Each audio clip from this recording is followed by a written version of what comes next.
Welcome to the League of Legends Champion Spotlight, featuring Varus, the Arrow of Retribution, recorded with help from our newly released Spectator mode. Varus is a mix of a physical ranged carry and caster, adept at whittling down individual targets or assassinating them from afar. Utilizing his mix of persistent and burst damage, Varus is an exceptional addition to any team composition. Varus' passive is Living Vengeance. Every time Varus kills a minion or monster, he gains attack speed for a few seconds.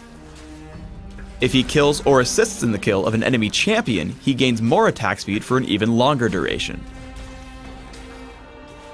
Piercing Arrow charges up and then fires a powerful shot that damages all enemies it hits in a line, dealing reduced damage as it passes through more targets. On the first cast of Piercing Arrow, Varus begins drawing back his bow, slowing him and removing his ability to attack.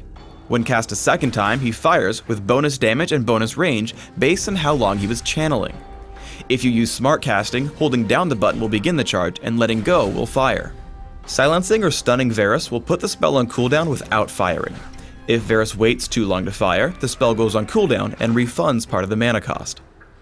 Blighted Quiver passively gives Varus his basic attacks bonus magic damage. They also apply stacks of Blight up to a cap. When any of Varus' active abilities hit an enemy, these stacks explode, dealing damage based on the target's maximum health. Hail of Arrows fires arrows into an area, damaging all enemies they hit. For the next few seconds, enemies in that area are slowed and receive reduced healing. Varus' ultimate is Chain of Corruption.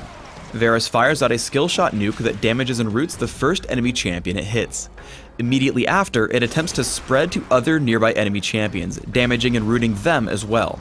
Every time Chain of Corruption spreads, it searches again for new targets, but will never hit a champion more than once. Varus functions exceptionally well in mid lane. Taking early points in Piercing Arrow and Blighted Quiver, try to place stacks on your opponents and then trigger them whenever you can. Doing this will let you whittle down your opponent and win the lane. This gameplay also works well in partnered lanes. Fighting against Caitlyn and Kayle, I constantly apply Blight stacks whenever I can, following up with Piercing Arrow. Finally, Caitlyn gets low enough for me to finish the job. I push the minions to their turret, charge up, and snipe Caitlyn for a long-range kill. As you level up, these combos get easier. Once you reach enough Blight stacks, lock your target down with Chain of Corruption and keep attacking.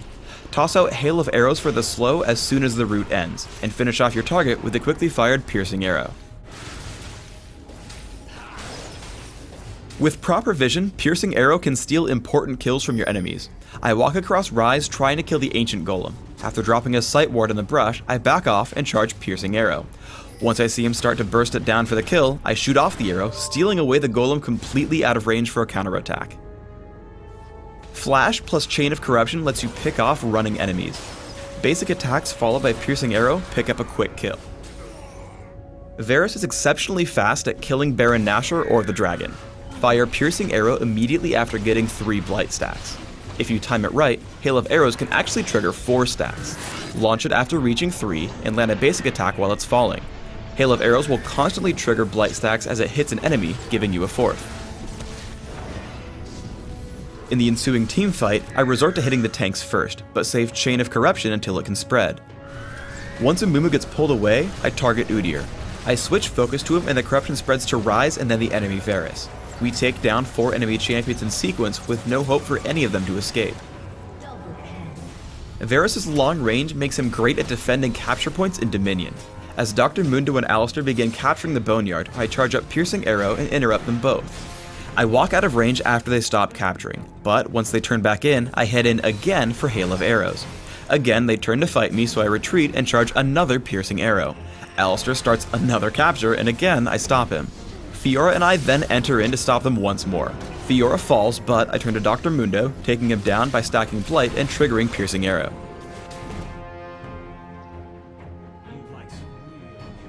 As Varus is a physical damage dealer, I focus on amplifying that damage as much as possible. For runes, I recommend flat attack damage marks, flat armor seals, magic resist per level glyphs, and flat attack damage quintessences. For masteries, I recommend 22-1-7, taking all the physical damage increasing masteries in offense, mana regeneration in utility, and improving my summoner spells. For summoner spells, I recommend Heal and Flash, as these spells will help you navigate and survive fights.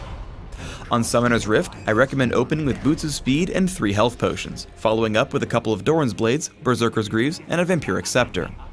Then look for significant damage through Infinity Edge, Phantom Dancer, and Last Whisper. From here, look for items like Guardian Angel, Banshee's Veil, and Bloodthirster. In Dominion, a similar build will work well. I recommend Boots of Speed, Prospector's Blade, and 2 health potions. Grab Berserker's Greaves and head for Infinity Edge, Phantom Dancer, Last Whisper, and Sanguine Blade. Round out your build with Odin's Veil or a second Phantom Dancer. Thanks for tuning in to the Varus Champion Spotlight. Please subscribe to the Riot Games YouTube channel above, and don't forget to thumbs us up just below the video.